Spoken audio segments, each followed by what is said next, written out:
I've invited my colleague Connie Goodbread to chat with me about covenant. And so this next piece of the course is going to be her and I chatting.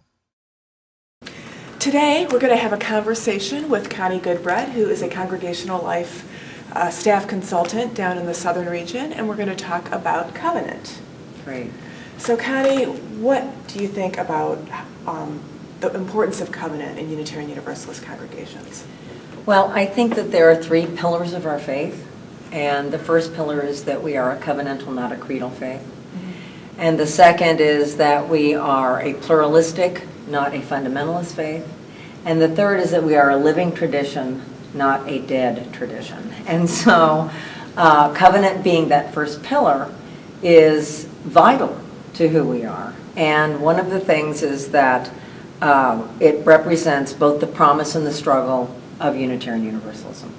So it's important for us to remember that covenant, you write a covenant, the actual struggle to write the covenant is only the first piece. We are never finished once that happens. And so if we write our covenants together as a congregation and then begin to live them and practice them, holding them in our hearts and carrying them out into the world, then we create, we build more love, more hope, more justice, more wisdom, and more joy in the world. And that is a fulfillment of Unitarian Universalism.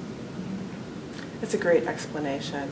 So we have some congregations who have not even talked about developing a covenant in their congregation. So what might be a suggestion about how to start the conversation about covenant? Well, one of the realities, and I say this to congregations all the time, is that whether your congregation has actually struggled to write its own covenant, you are still in covenant, because we are a covenantal faith. And so if you have chosen to be part of the Unitarian Universalist Association, if you go to the front of the hymnal, it says, we the member congregations covenant too. And it's our 7 principles and our sources of faith. And then there's a statement at the very end that is the most profound piece of that covenant, and it is that we are never finished. And that is the struggle. And so to actually live our covenant, we must understand that we are never finished and that it's always a practice of covenant. And it can't just be in our congregations, it has to be out in the real world too. But I do think that it's vitally important that congregations come together and talk about what their expectations of one another are, and then develop the covenant around that.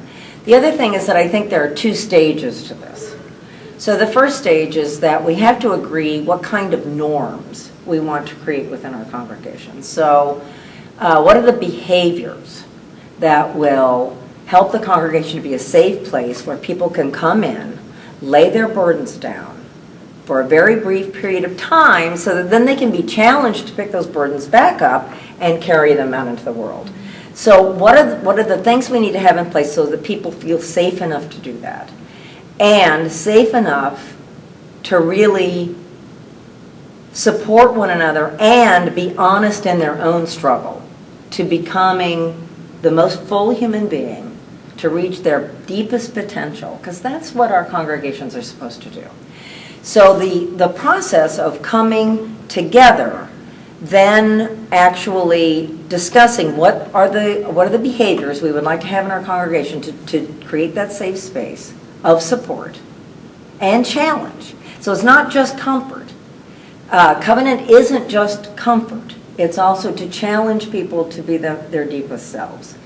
So there's 2 stages in this. I think that the first stage is what are the norms we need to create, and that's sort of a behavioral agreement. Okay. And a lot of times that begins with leadership. So leadership might say, the board would get together and say, so how are we going to be together? What are we going to agree? How are we going to agree to work, to do the work of building the community, but also of governing? And so you say, well, and it usually starts with stuff like, we will come on time. Right. We will be prepared. We will treat one another with respect. So that's the beginning of the creation of those norms that then offer the safety that people could say something more loving to one another. Because there's also, if you look at our hymnals, there's like 24, 26 covenants that are very poetic.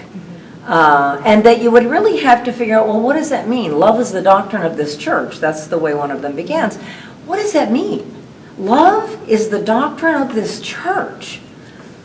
Love, I mean, deep, abiding, love of creation, love of all humanity. Love is the doctrine of this church. If we're going to really live that out, then what do we look like? How do we behave? What do we do? Not just here in our congregation, where it really should be easy. Yeah. Even when it's not. It should be. Yeah. It should be.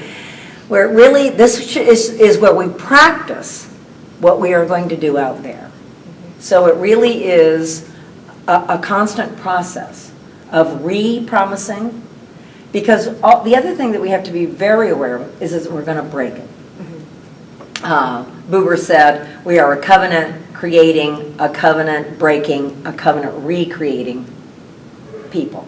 We're a being that does that over and over again. And so if you look at covenant as a promise, and that I am merely human, and I will promise to do my best, then the other piece of that is I also have to ask for forgiveness, and I have to be able to forgive. So it has to be that we come into it saying, I will do my best. And when it doesn't happen, recognize that it didn't happen, forgive one another, and move forward. Now, there are rare times when an individual just cannot be in covenant. And a congregation has to put a boundary around that. So that's an important piece of it. That's really helpful. So another aspect of covenant is covenant versus contract. And so the idea with a contract, if the contract's broken, it's almost like you can throw it out and ignore the original promises. So covenant's different than that? Absolutely. So a covenant is they're like vows. So it's much more like I promise, a deep abiding promise. And the other thing is that I think we get confused because covenant is from our past. As we came into this particular piece of the world, we designed rules by which we were going to live, and the Cambridge platform, of course, is the beginning of that. And we were promising to one another to recognize one another, support one another, be together, work together with one another, and to admonish one another when we weren't behaving the way we promised. And so we have not, I think we're coming back into that deeper reality of existence and relationship with one another in our congregations and in the association too. But we did for a while kind of forget that we had made these vows to one another. Even though you and I may have come into the association as comer-inners and didn't understand that because we weren't teaching it then, now we are. Now we say it would be lovely if we said to individual members as they came in, we have a covenant. This is how we expect to behave. This is the expectation for you, and it is the expectation for me. And so it's vows that we take. And it's been likened to marriage. And yes, we take marriage vows, and those should be taken terribly seriously. And these are similar, different, but similar. They're vows of love, vows of behavior, vows of respect, listening, deep listening, that sort of thing. So it's not a contract. I mean, there is a piece of it that is an agreement, but it's more than that. It's deeper than that. It's much more of an abiding promise where if it's broken, we agree to stay at the table till we work it out. That's the other piece of it. It's not that we throw it out. Oh, broke out, No, broke. Oh my gosh, how do we mend this? If it can't be mended, if there are individuals in the process that just cannot do it, then that's a boundary that we would need to set. The other thing that I had also thought of something, that it's important that as folks, whether you're born into Unitarian Universalism or you're somebody who we're lucky enough to find this faith,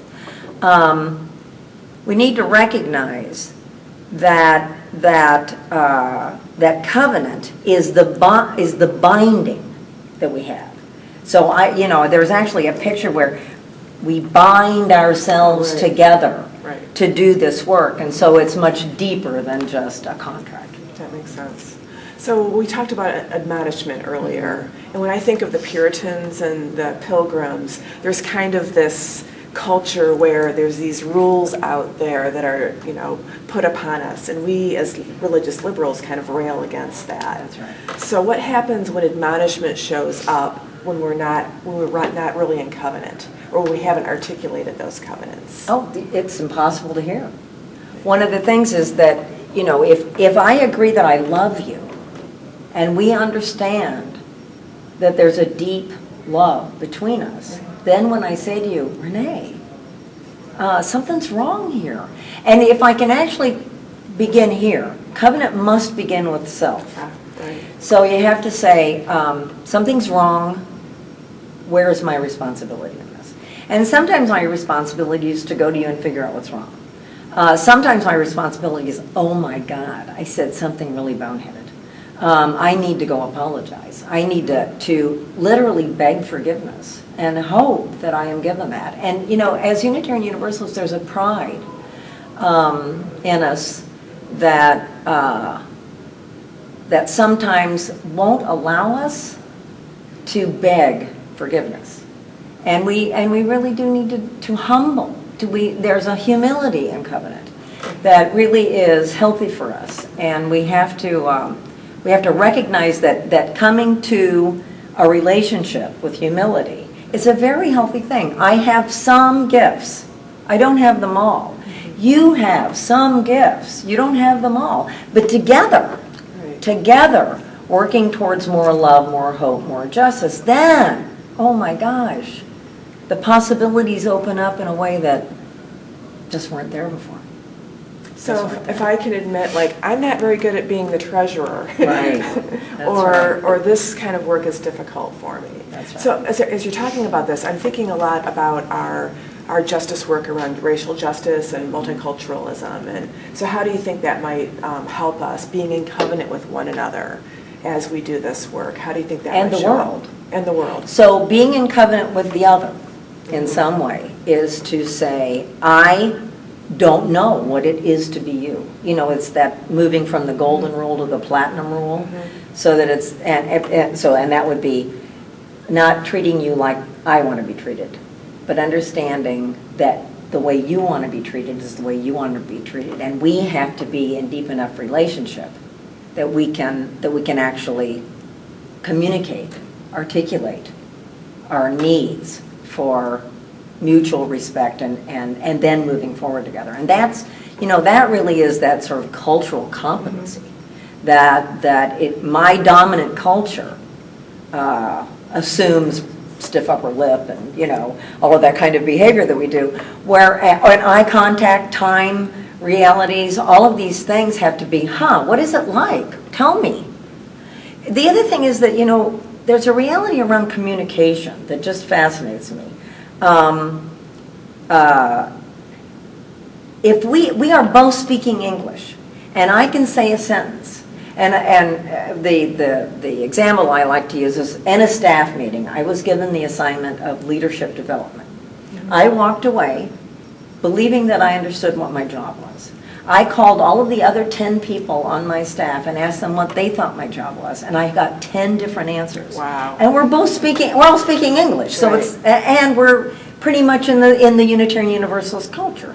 So there we were with 10 explanations of what my job was. Obviously, we had to have another discussion to come to what it was we meant by that. Right. So if that can happen between you and I, it's going to happen if I'm visiting Nigeria in a way that I would not have you can't even guess what that's going to be like. Or the African Methodist Episcopal Church down the street. Exactly. Right, that makes Exactly. sense. So we have to be, so if we're actually in covenant, if we're actually living in covenant, we find ourselves living in covenant on the airplane, at the grocery store, with our families, and within our congregations, because here's where we hold it. It's not these words that we stand up in church on Sunday morning and read out loud and then put away.